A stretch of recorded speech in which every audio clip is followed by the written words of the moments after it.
Hey, good morning, everybody. I note that it is 9 o'clock, and I know we've got quite a bit of information to go through this morning, so we will get started. Great. So good morning. And like I said, my name is Jenny Darlith, and I am the Senior HR Consultant at HR Talk. Welcome to the webinar this morning, and we are talking about addiction in the workplace. I am privileged to introduce our two presenters this morning. Firstly, Conrad Cooper, who is the founder and director of Project Exodus. He's waving at you. Project Exodus South Africa, and has worked in the field of addiction recovery for over 2 decades. In 2001, he founded an internationally recognized rehabilitation facility that went on to pioneer cutting-edge treatment protocols and was listed by the SADSD as a flagship treatment center. Conrad served on the EXCO of CDA, which is the Central Drug Authority, and KZN Drug Forum for 6 years, working on the SA National Drug Master Plan and the prevention and the Treatment for Substance Abuse Act of 2008. And then we have Kerry Janse van Rensburg. She is an internationally certified professional recovery coach and is involved in the areas of public relations and program development for Project Exodus. Kerry moved in 2019 from her position as a principal of a small high school to working full-time with Project Exodus. Her primary focus is on creating awareness around the issue and impact of pornography addiction and helping those affected by it to find healing and sustainable recovery. Just in terms of how we will proceed this morning is Kerry and Conrad obviously have the driving seat this morning, and I'm basically here to answer any questions that you may have from an HR perspective. So if you have any questions, we will allow you the opportunity to ask the questions at the end of the session. Alternatively, you can pop them in the chat function. If we're unable to get through to all the questions, we will jot them down, we will respond to them and send the responses to the participants. So I hope you enjoy the presentation this morning. Over to you, Conrad and Kerry. Great. Thank you so much, Jenny. We appreciate it, and thank you for the opportunity to be presenting to you on behalf of HR Talk. We consider it an honor, and we're excited to be able to reach. Please dive in at any point, as Jenny mentioned, by popping some questions up onto the chat. Otherwise, we could have a space towards the end that we can have a discussion on the various points. We're here to talk about addiction in the workplace. We know it's a very real challenge. I know that from my own personal experience of being in addiction and recovery. I was in addiction for many years before getting into recovery in 2000. And at a stage, I was the national sales director of one of the motor company organizations, and also worked very strongly in the field around that space of running teams and staffs and even some HR work. So I think that's an important part of the process, that we understand that addiction is definitely in the workplace. There's no doubt about it, and it costs us a lot of money, and it costs us a lot of time and a lot of challenges from the personal relationships within the organizations. We understand that substances are not the only form of addiction, and we need desperately to comprehend what that addiction looks like and what that process is. Of course, it involves substances, alcohol, drugs, prescription medication. But again, it's not only about the alcohol and the drugs and the prescription medication. It's about disordered habitual use of pornography, gaming, gambling, food, and the internet. These are often, in fact, even worse than the substance abuse. Individuals engaging compulsively with these processes are being shown, according to current research, to experience the same kind of neurological and biological effects as occur within the substance use disorders, and to display the same diagnostic signs and systems. Along with substance use disorders, gambling disorders are recognized behavioral addiction in the DSM-5, and with internet gaming disorder in the conditions for further study. We understand that internet disorders, addiction is fast on the increase, and has been compounded by gaming, by gambling, and by pornography. In the ICD-11, the gambling disorder and gaming disorder are both also recognized as addictive disorders, and compulsive sexual behavior disorder has also been included in the ICD-11 as a mental disorder, although not as yet in the addictive disorders category. In the workplace, policies and procedures should be extended to address not only substance abuse, but the harmful engagement with certain behaviors as well. Terry will extrapolate that a little bit further on, and we know that's a really, really important part of the process. We understand also, we can look at the stats, that 35% of estimated dependent drinkers are in the South African workforce. Whilst the figures say 5 to 35%, we know that that's also a conservative figure. And 20% are drug use disorders. It is scary. Those figures are always a little bit behind where the reality is, but we understand that there's a critical component. In the US, researchers estimate that $81 billion is spent annually on absenteeism, accidents, healthcare, and lost productivity to substance abuse in the workplace. So it's a critical problem. Alcohol and cannabis remain the most abused substances in South Africa, although we need to be also strongly aware of the heroin-based street drugs such as Wonga and Yorpy, prescription medications such as Ritalin, Xanax, sleeping tablets, and various others, and of course over-the-counter substances like codeine and ephedrine. Kerry, do you want to jump into that next section a little bit? Great. So we understand as well that 1 in 5 internet searches at the moment are, and this was in 2018, we know that through COVID this increased, but in 2018, 1 in 5 mobile searches are for pornography. In 2018, 60% of respondents to one survey admitted to watching pornography at work, with half viewing it monthly at work and 10% viewing it daily. So in one case, I heard of a person who'd been in their work environment for about 5 years, had literally watched between 2 and 4 hours of pornography daily at work. So you can imagine the loss of productivity there. Research confirms that 70% of pornography internet traffic occurs between the hours, and this is from America because they have later hours of work, but between 9 a.m. and 5 p.m. So conservative cost to business in America runs also into the millions of dollars, billions of dollars actually. In 2014, a Bloomberg article concluded that watching pornography in the office is extremely common. So when someone is addicted to behavior or a substance, what are we looking for? We're looking for, have they developed a physical or psychological dependence on that substance or process so they can't really survive without it? Are they preoccupied with that substance or behavior? Do they feel compelled to use it, even when they know they shouldn't? Do they lose control when they use? So for example, when they start using, are they able to stop? And do they experience unmanageability? So functional impairment, either in their personal lives or at work or whatever, and they continue despite negative consequences. So they know it's not healthy, they know it's detrimental maybe to relationships, to finances, but they're unable to stop because of their excessive using. So Conrad, I don't know if you want to go into the slide. Sure. Thank you, Kerry. This is a really interesting slide. The picture, I hope you can see it if you are able to. That's great. It's really important to do. The slide on the left is our normal brain. I like to think it's mine, but perhaps not as normal as I would like to be or think that I am. The brain in the center is the brain that is being used, that is using heroin. And the one on the right is your brain on pornography. It's quite a sight. The one on the right, I think you'll agree, looks even worse than the brain on heroin.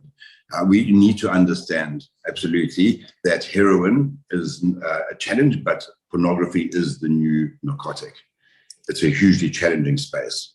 Thank you. Yeah, great. So if I carry on a little bit just to understand the impact in the workplace and to be able to unpack that and to understand what that process looks like, the first and foremost part is that when somebody is under the influence of a substance or alcohol, or is consumed with the thoughts of pornography or using pornography or is gaming or engrossed in gambling, their thought processes are deviated.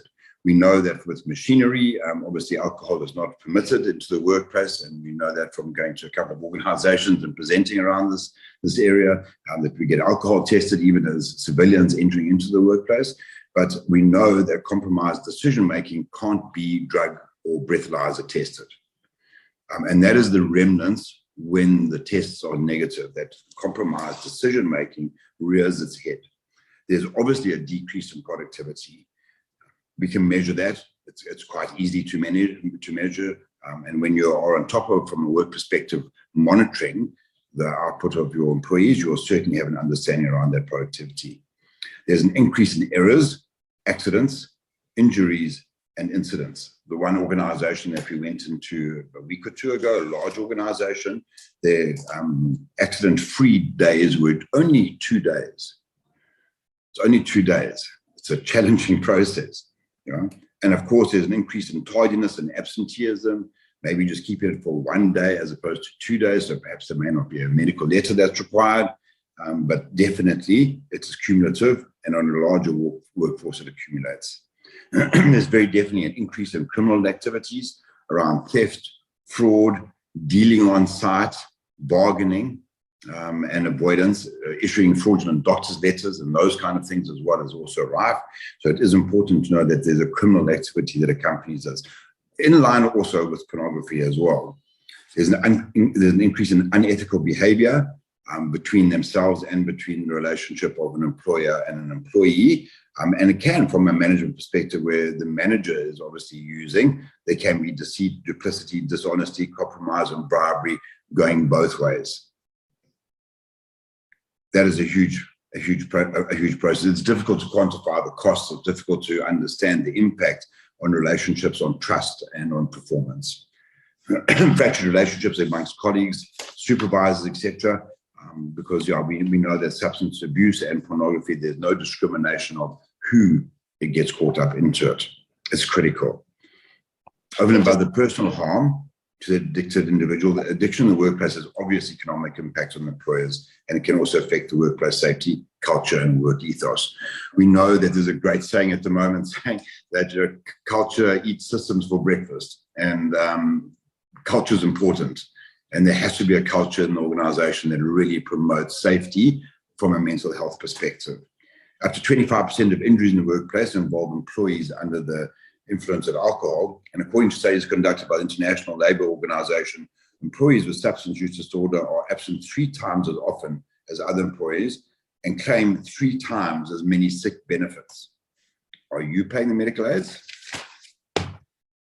Right, so we move on to addressing addiction in the workplace. Is everybody okay? No questions? Everybody on board? Awesome, great. Addressing addiction in the workplace. The workplace can play an important role in preventing the progression of addiction and in providing remedies for those who are struggling with addictive disorders. Remembering, of course, that it's not only the individual within your organization that may be battling with the substance abuse or the pornography addiction or the related disorders. It may well be a family member, which of course impacts the way the individual is performing within the workplace. If a colleague or employee is suspected to be struggling with addiction, it is critical to approach them and not to ignore or deny the issue. An early and timely intervention minimizes damage to the individual, to their loved ones, and to the organization. Approach a senior person, make sure that it's done in a way that is not victim orientated or judgmental, but one that we can align together to get a resolution orientated approach.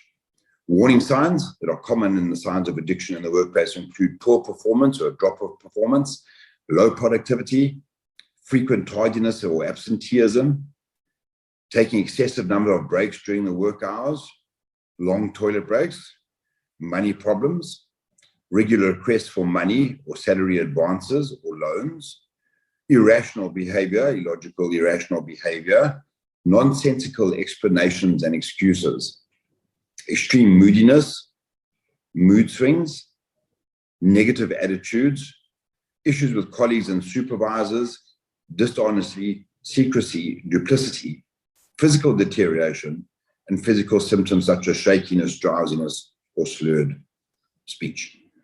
Kerry, you want to dive in on the legislation together with support from Jenny if needed? Yeah, I'll do that. Just before I go there, just to also mention that one of the impacts of watching overuse of pornography or internet use at work can be, and many companies have reported, a degraded operating system, computer operating system. So that leads to a lowered productivity or reduced productivity levels. So that's also something to keep in mind. And just in terms of warning signs, it's been found that most sexual harassment cases have been linked to either pornography and or sexual addiction. So it's not very seldom that a sexual harassment case happens in isolation. There could be an addiction.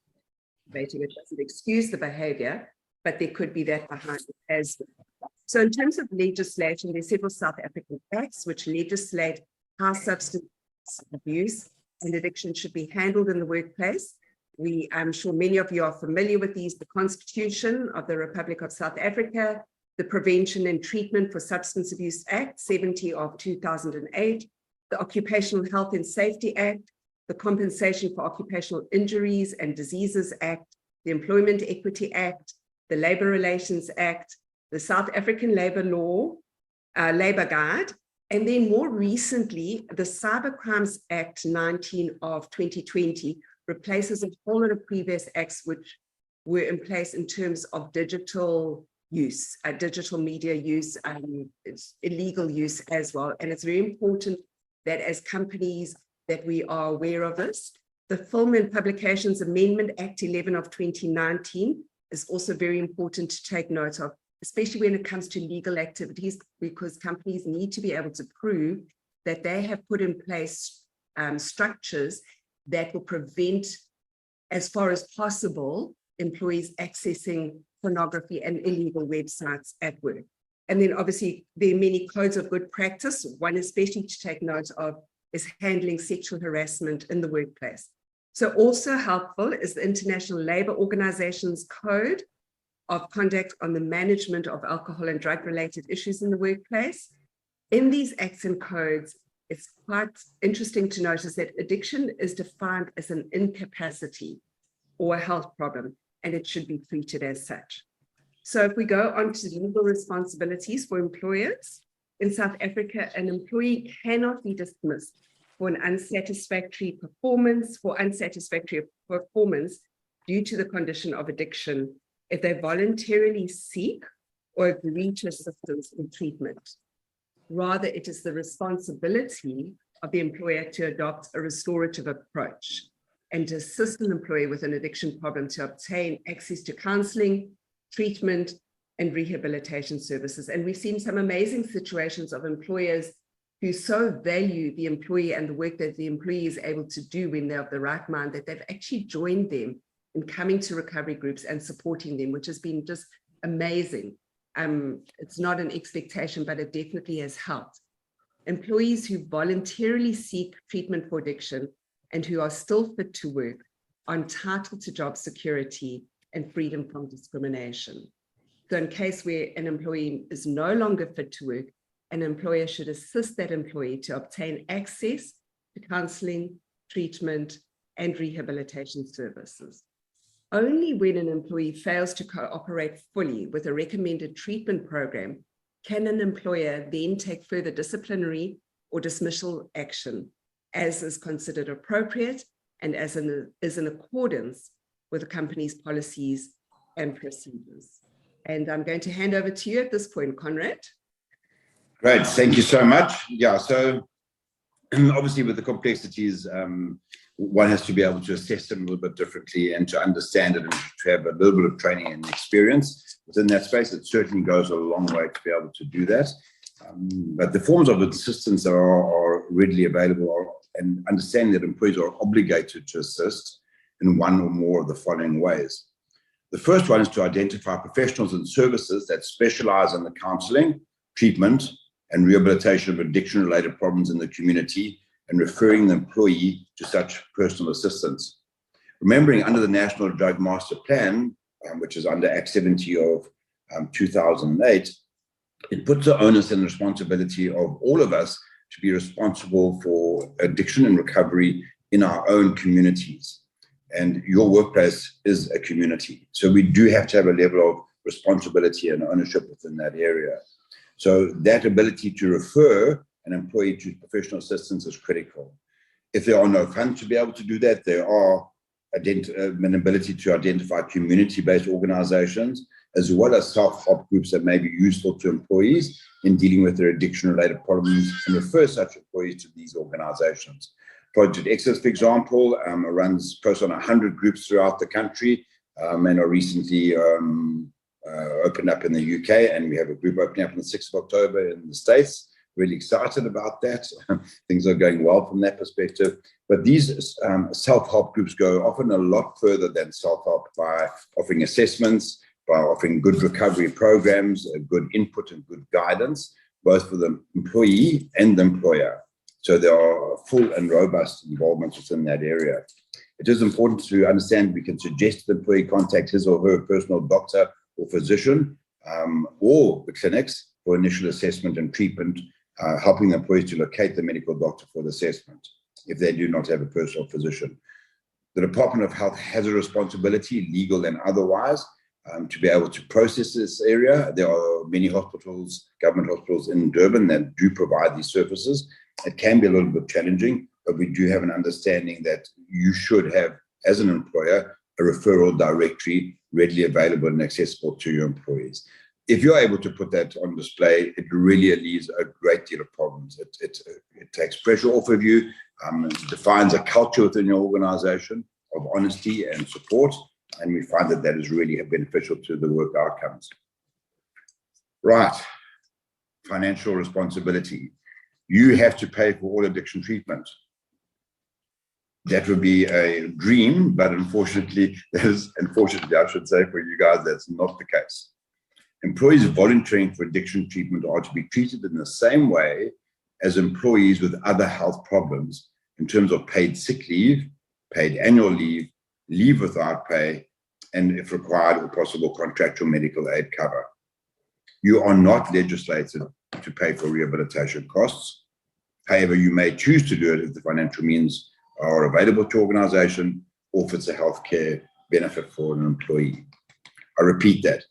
You are not obligated to pay for the rehabilitation process. I would encourage you to chat with HR Talk, but there is a level of responsibility that if somebody comes to you, that you walk a journey with them and giving them necessary opportunities, not negating that their choice of recovery or not is their responsibility, and your choice is obviously to keep your environment safe and to try and refer them wherever possible. It's always a different case, of course, if they are caught under the influence in your place of employment. There are various levels of treatment which are available, and these are done in a sliding scale. Treatment, unfortunately, is expensive. It's not easy and it takes time.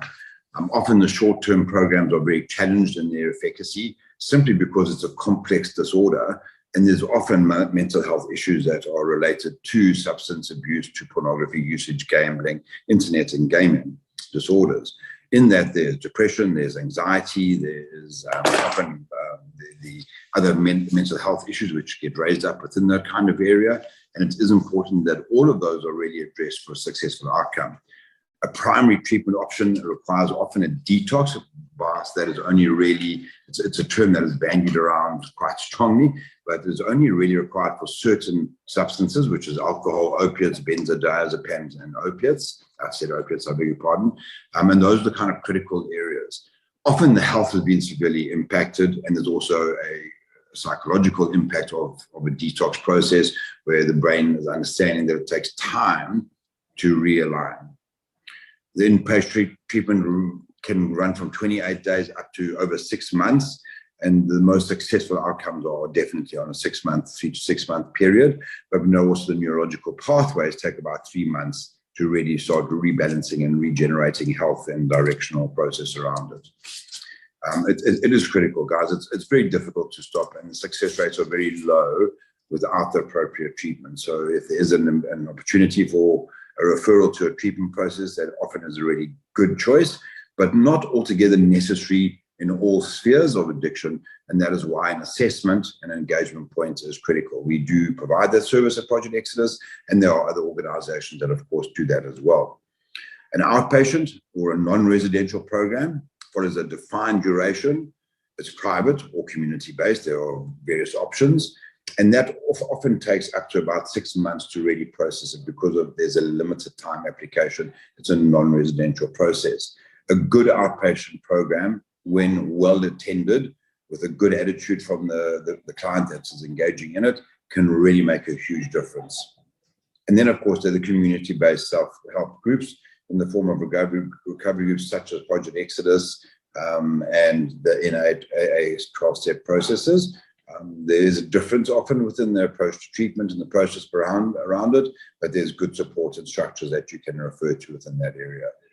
There are secondary treatment options. In other words, when people come out of a primary care, so for example, you may only be able to do a 21-day program, but they then may be able to be referred to an inpatient residential care, either as a halfway house, which falls under the legislation of Act 70 of 2008, or a communal sober living home, which is a private or community-based residential component.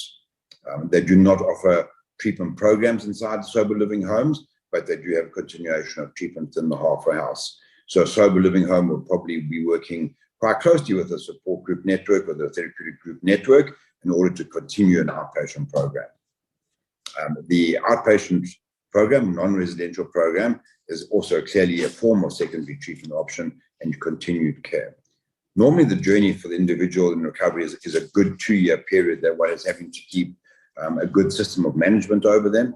And that is an important part of the process, that we're able to understand that time indeed does take time. They didn't get into the situation quickly or to the level that you noticed it and started to impact their work, and it does take time to sort out. That doesn't mean they cannot be an effective employee during that time frame. They certainly can. You want to add anything, Kerry, or you want to jump into the iceberg?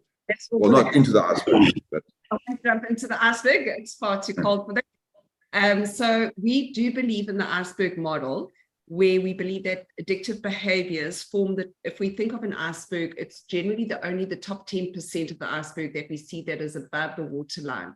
The 90% of the iceberg is below the waterline, and that is what we don't see.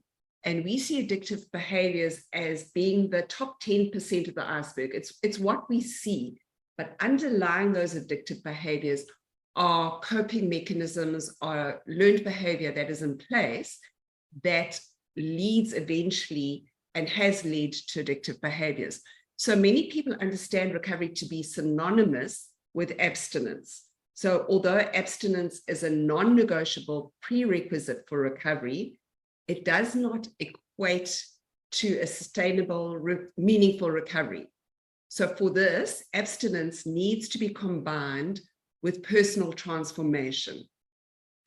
And then we managed to get our iceberg model up. We had a bit of a technical glitch there, but there it's all beautiful for you.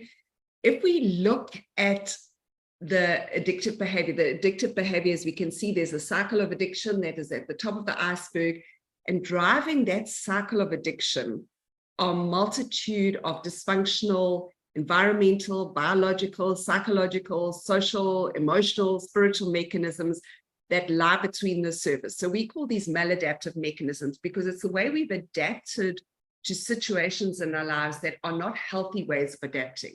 So we need to move from maladaptive mechanisms to adaptive mechanisms.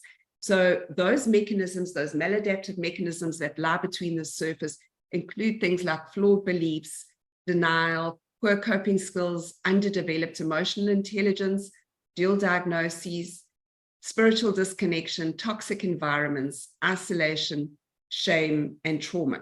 So without giving sufficient attention to these mechanisms, they remain intact. So we can abstain from that cycle, we can stop that cycle of addiction, but it doesn't mean we've exited the cycle of addiction.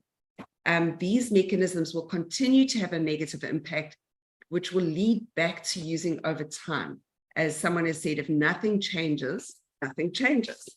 So in order to achieve sustainable and satisfying recovery, we need to replace these maladaptive mechanisms, these unhealthy structures that are in place that have been maintaining addiction, with healthy, adaptive alternatives. So recovery is essentially abstinence, which is the starting point, plus radical change. And over to Conrad. Thank you, Kerry. That's great. Thank you so much. We must remember that this journey is not a one-time event. It's not a single incident or a single intervention. It didn't start that way, and it's certainly not going to be resolved in that kind of way. It absolutely it absolutely is an ongoing journey. And to have that ongoing journey into play is critical. Radical change does take time. Recovering individuals will need to work a continuous holistic program of recovery. In other words, it's a lifestyle shift. It's a lifestyle change, holistic program of recovery that includes absolute abstinence, sustained personal development and empowerment, engagement in healthy recovery communities, and possible psychiatric treatment and psychological support. This may include the formal aftercare, where the employee attends sessions at a treatment facility for a defined period or in an outpatient capacity. From an employer's perspective, it is critical that you do have an understanding of their recovery journey, of what their relapse prevention, or what we prefer to call a life recovery plan, is about. And it's really critically important to understand that with that reintegration, not to expect a quick fix, that the treatment program is just the first step. It's just the foundation, especially where the primary care has been short. So we like to, as I mentioned, use a life recovery plan. That's understanding that I'm going to be going to meetings so many days. I choose not to use alcohol and other addictive substances and behaviors. And I'm choosing to choose life and to work well. It's really important that you have an understanding of it. It's important also that you facilitate accountability measures and support structures. In other words, for example, local and regular drug testing to ensure that they have accountability software on their devices, phones, computers, etc. And that's a good system to have. There are systems that you can have from a computer perspective that really support the reporting structures of any kind of illicit usage of that. I think it's also to have an awareness of the possible environmental triggers. I reiterate, however, that it's not your responsibility. Some people still need to work within that area, that there are triggers and they need to be to work through the triggers, not to say, well, I can't do it because there's triggers, but to equip them to process that and to work through it. So those accountability measures are absolutely critical, and that would include, for example, being able to have somebody within the organization to report to in terms of their recovery journey. Absolutely, the regular random drug testing is an absolute part of the process. It's something that we offer at our groups and our support services. We feel that it is important. I'm nearly 24 years in recovery by God's grace. In January, I'll be 24 years. And I still have random drug testing because I believe that it's important for our team to be able to recognize that in me, but also to model appropriate behavior. So that's great. And if possible, and I know this is also not your responsibility, and this is again where the support group structures can be of assistance, is to involve family members. If you have a doorway, and it can be one that is only open on a semi-regular basis as opposed to an open door policy, just to be able to have some feedback of what's happening at the home and an understanding of the home. It is important. Great. So recovering individuals, if an employee voluntarily discloses a previous history of addiction to an employer, the ILO advises that the employer should, where reasonably practical, avoid exposing the rehabilitated individual to a working situation similar to that in the past may have led to the problems. In general, employers should not formally or informally support behavior that incites, encourage, or otherwise facilitate the harmful use of substances and addictive behavior on the premises. That's challenging, especially that we are in the midst of a World Cup, not to be able to host at those kind of areas or those kind of spaces. It is interesting if you think about it from a school perspective, the amount of drinking that may happen at the rugby matches that are in a public environment and how that may trigger both individuals that are suffering and also lead to behavior changes within children and how that reflects within the workplace. Food for thought. Great. Kerry, do you want to jump into starting off the EAP Employee Assistance Program? I'll jump in where required. You're on mute. There we go. There we go. Okay, it takes a while. There's a bit of a lag. I see that. Okay, so an Employee Assistance Program is a worksite-based program that is designed to assist in the identification and the resolution of productivity problems associated with the personal concerns of employees. So, for example, you also, although we talk about watching for the illicit use of software, of computers, there's also the issue of lowered productivity because of spending time on social media or internet browsing or online shopping. And it's also important to navigate that and have an eye on that as well. Employee assistance programs provide confidential assistance to employees and their families in relation to issues that cause personal distress, such as debt, legal problems, relationship strain, mental health disorders, substance abuse, etc. EAPs generally act as a point of assessment and referral, but may also include in-house empowerment programs and services such as counseling and coaching. And I know some of the larger companies are able to and do it actually really well. Employee assistance programs can play a meaningful role in the detection and the addressing of addiction issues. And as Conrad said earlier, it's important to detect and address these as soon as possible, not to leave it lagging for a while, but as soon as we recognize there's a possible problem, to step into that space before it gets bigger. Where an organization is unable to facilitate an in-house employee assistance program, they may decide to contract such services to an independent service provider, such as Project Exodus or other service providers. So we need to look at, finally, we're going to land on looking at addiction policies in the workplace. Yeah. So while we're wanting to protect and respect the rights of employees, we also need to adopt policies which minimize the potential for harm.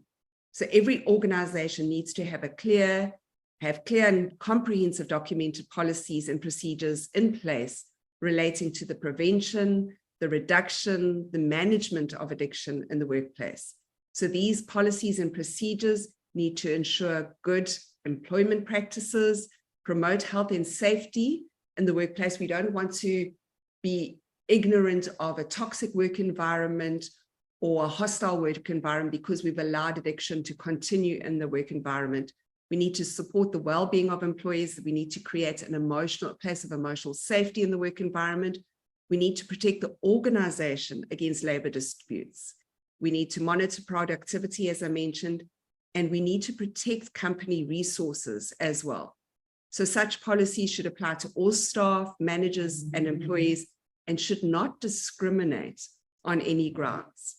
If possible, the policies should be formulated with the help of personnel and other experts in the field who've got specialized knowledge when it comes to addictive behaviors, when it comes to the use of substances, addictive use of substances. Over to Conrad. Great. Policies and procedures, they can either be the bane of your life or they can be your saving grace. So it's good to have a combination of those areas and to understand that they should include various kind of parameters. The first of these will be to measures to prohibit or restrict the availability and use of addictive substances and behaviors in the workplace. We can take ownership of that. We can take responsibility of that, for example, by installing accountability software on digital devices. Here at our organization and the offices at Anthem, we have our internet provider has certain levels of access and has also certain warning systems of which websites would be blocked or not blocked. It's really helpful. You do not have to pay, therefore, for individual software on each individual device, and you can do it as a global aspect as far as your entire organization is concerned. Absolutely, you should restrict restrict any use of alcohol or narcotics at work. It should be a culture that is adopted, that it is a place of safety and a place of work, and there should also be related restrictions to online activity. In other words, personal WhatsApp messages, personal use of devices during the working time frames, those kind of areas should be considered. And in some instances, it may not be possible, but there should be an awareness around those kind of areas. The second of these measures relate to the identification, the assessment, and the referral of employees with addiction problems. If it becomes a topic that you're able to discuss within your organization, it is a healthy culture to adopt. But if we put measures into place, we can do it by, for example, in getting approval for drug testing permissions. You can clearly outline step-by-step processes such as identification, assessment, and referral. In other words, what to do in the event of, and to ensure that there's easy access to the employee assistance programs and the support structures. So to talk about it, to make it available, to make that referral directory available. The third measure relates to intervention, treatment, and rehabilitation of individuals with addiction problems. Remembering that addiction thrives in denial, it thrives in the darkness. And sometimes as an employer, you may have a really good, I was in the motor industry for many years running dealerships, and sometimes we turn the blind eye to some bad, really bad behavior because we had good sales results. Well, that was me. I don't want to say we, that was back in the day, that we understand that actually we need to be talking about these things. We needing to be engaging with these and understand that there are roles and responsibilities for the staff and by the team that leads them. There should be step-by-step process for intervention, treatment, and rehabilitation clearly aligned. It's a bit late to do it when you suddenly walk into the problem. To have that preparation done beforehand is critical. What do you do? So there are rights for employees seeking treatment, and there are also exclusions to those rights. There are responsibilities of the employer and exclusions of those. And of course, there's a reintegration process. It is important that you chat to HR Talk just to have a full understanding of the legal ramifications of that space. It is really, really critical. So those are important. So in the next section, we deal with rules governing conduct in the workplace as it pertains to the use of addictive substances and behaviors. It is critical that we have an understanding of what does it look like in terms of clarification of misconduct and dismissible offences. What is that level? What are the warning levels? What is the process around a disciplinary hearing? And do you have the correct structures in place? Are you able to do instant dismissal? Is it dismissible? Is it level 1, level 2, level 3, warnings, written warnings? All of those kind of areas, it's really important that you have an understanding. And whilst we have HR Talk to be able to revert back to for managing these processes, it helps if we have a good understanding in what to deal with at the time of the crisis. Addiction always results in crisis. And the one positive thing that came out of COVID from our perspective was that terminology of flattening the curve, just slowing everything down and calming everything down so that you can get a good outcome. And that's important. You need to slow everything down in order to get a good outcome. One needs to also consider measures to promote addiction prevention, including information, education, training, and other related programs. So, for example, we do recovery coaching programs and we have recovery orientated groups. We have training which assists for small group management and small group facilitation. That's great for any employer to have an understanding of how to run a small group and that due process around it. It helps in so many different ways and so many different structures. So it is important to carry on to promote good lifestyles, mental health, and to show an interest for the well-being of your team. So that can be incorporated in things like the employee orientation, the policies and the procedures. It can be worked through health-related awareness, regular health-related awareness and education programs, and very importantly, upskilling of supervisory and managerial staff. It's amazing what information is transferred by attending some of these recovery groups and spending a little bit of time in that area and understanding what addiction looks like, how it can be interpreted, and more importantly, I believe, what the recovery journey looks and feels like. Critical. Upskilling supervisory and managerial staff. Awareness and prevention programs should include information on physical and psychological and physiological dangers of the use, misuse, abuse, and addiction. The workplace regulations pertaining to that use, misuse, abuse, and addiction. Ways to avoid that. Not avoid talking about it within your workplace, but to avoid the misuse, abuse, and addiction. And to see what available assistance is available. It's never a crisis until it is a crisis. And you never need insurance until you need insurance. To prepare well for this is really important. Supervisor and manager staff should receive supplementary training to help them to identify issues that may be related to addiction, to explain and respond to questions regarding the company's addiction policy, support recovering employees' needs, and monitor their performance when the person returns back to work.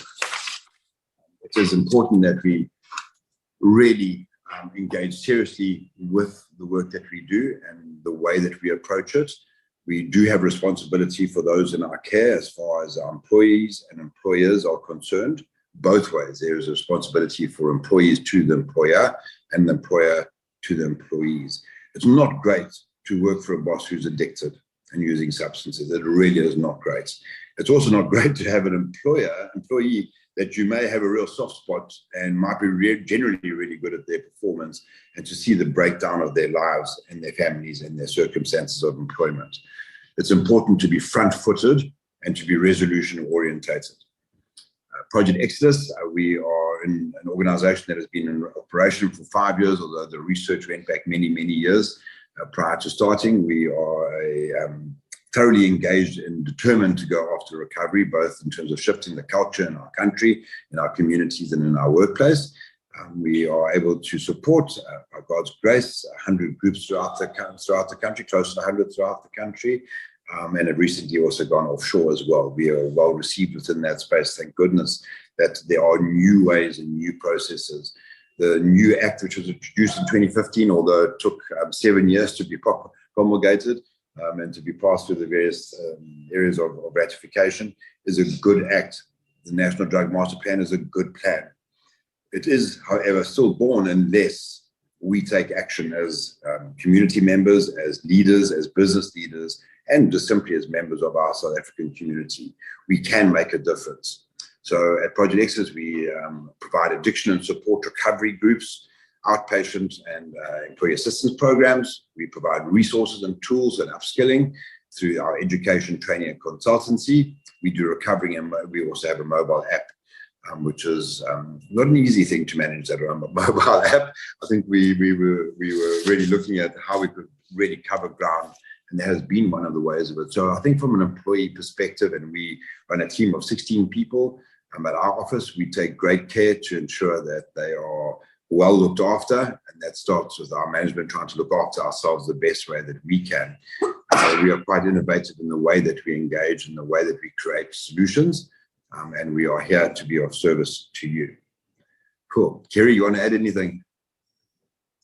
I'm good, thank you, Conrad. I don't know if Jenny wants to jump on and add anything that she might have thought of as we were speaking. Hi, thanks, Conrad. Thank you, Kerry. That was definitely very insightful. I think just a couple of important takeaways for me is just, as you mentioned, and a person going through an addiction of sorts, it has to be, you have to show good intent as an employer, that if you are aware of the problem, that you assist the employee. Kerry, you spoke about EAPs, the employee assistance programs. And whilst it may not always be necessary for, small organizations to have this in place, what I do understand is that there are mechanisms, there are institutions out there who are willing to support, and it's about just knowing where to go to get that support. And furthermore, I think a very important point that you made as well, Conrad, was just, it's important to have a policy and process in place as it relates to addiction, because according to, if you think about the Labour Relations Act and Schedule 8, which talks about the code of good practice as it relates to dismissal, is that if a person is found to be dismissed for incapacity, and as you mentioned, Kerry, it's seen as addiction is seen as incapacity, is that you need to understand how to manage this. If you don't manage the process properly internally, you could result in a case going to CCMA and the commissioner saying, well, this was unfair, because as an employer, what steps have you taken to ensure that you've assisted the employee? So I think in instances where you're unsure about what to do, now you've got Kerry and Conrad who can also give you guidance. You've got HR Talk. Please feel free to reach out and we can support as best as we can. So yeah, thank you, Kerry. Thank you, Conrad. Sure. Great. Are there any questions that anybody would like to pose or to ask? Please feel free.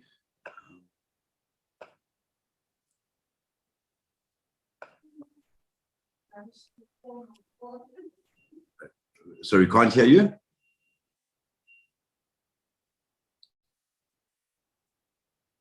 Great. All right, guys, if there's, please feel free to contact our offices. It's easier just to jump onto our website, which is projectexodus.net, and we are well available to see if we can assist in any areas. I see there's one question popping up there. Great, thank you. It wasn't a question, it was a compliment. Great, thank you. We appreciate that. And seriously, guys, recovery is possible. It is absolutely possible. More than that, it is the right of the communities. A lot of our guys that we work with have been traumatized, have come through a lot of trauma, not only COVID, not only the looting, not only the floods, not only our challenges that we face from corruption, but in their own personal lives. And when you get somebody in recovery and you employ somebody in recovery, I can promise you, you will never get a better employee. To have somebody who is awake, somebody who's turned on, somebody who understands the dark side, who understands trauma, and more importantly, understands the recovery journey is a beautiful and powerful thing. They're dedicated, they are hungry to work to reclaim their lives, they are willing to learn, they're willing to listen, they have a great attitude. So if you have somebody in recovery, you don't look back. You certainly have somebody that's an asset to your organization. We are going to just close from our perspective just by dropping a particular slide up to give you an idea. We just have a small technical glitch. There we go.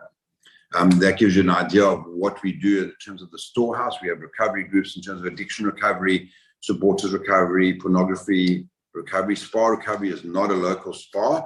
On the contrary, it's supporting the spouses of those in recovery from addiction. And 180-degree refers to our adolescents. We have quite a comprehensive outpatient program. We have multiple tools in terms of recovery programs, life recovery guidelines, group teachings and topics, assessment tools, group documents, facilitator guides. We have online training going pretty much all the time in one form or another, and in-person training as well. We have a training academy that works with workshop facilitation level 1 and 2. We have the ERS, which is Exodus Recovery Skills Upskilling. We have virtually, I wouldn't say we've virtually done it, but we have done it virtually. No, it's really not making sense. On live and online, we do upskilling in that space. And we have a leadership course that is available as well. Recovery coaching, we offer accredited training. It's for internationally certified recovery coaches. And it's really a beautiful one. We have an addiction recovery app. We have amazing social media. We have a social media reach around about 47 million. We have multiple online platforms. As far as consultancy is concerned, we consult treatment centers, assess treatment centers. We partner with sober living environments and safe houses. We have great rehabilitation programs and policies and procedures to speak into and guide those and the residential components and full sets of documentation that are available. I see we just have one more comment up here. Employees that have a problem with drink and do not think they have a problem seem to be numerous. How do we deal with that? It's a good question, Guy. It really is a good question. Denial is one of the critical kind of components of defining addiction. So that is a challenging situation. A good intervention strategy is always important, and we're able to guide you through those and what those look like. But it's about having a conversation. And sometimes at work, we have to be able to have a culture at work that we are able to speak with candor, but firm gentleness. In other words, not to be judgmental, or in those areas, we can be sitting down and saying, we think that there may be a challenge here in these situations. We notice that you only really pick your productivity up from about 9 or 10 o'clock, or once you've had 3 Red Bulls. Is there a problem at home? Can we help you within those kind of situations? So generally, the best approach is when we align together as opposed to a confrontation. If we come to a confrontation, normally we can anticipate that back. There is a saying that if we touch denial, we can expect an aggressive response. So when we touch denial, we want to do it in a deliberate, meaningful resolution area. Even if they deny it, they say, well, mate, if you've got a challenge, we're here to help. We're here to support and guide you through that process. And often planting that seed, as opposed to getting in an open admission, is often the best way to go about it. The guys are scared. They're scared they're going to lose their job. They generally know they have a problem, even though they don't admit it. I hope that helps.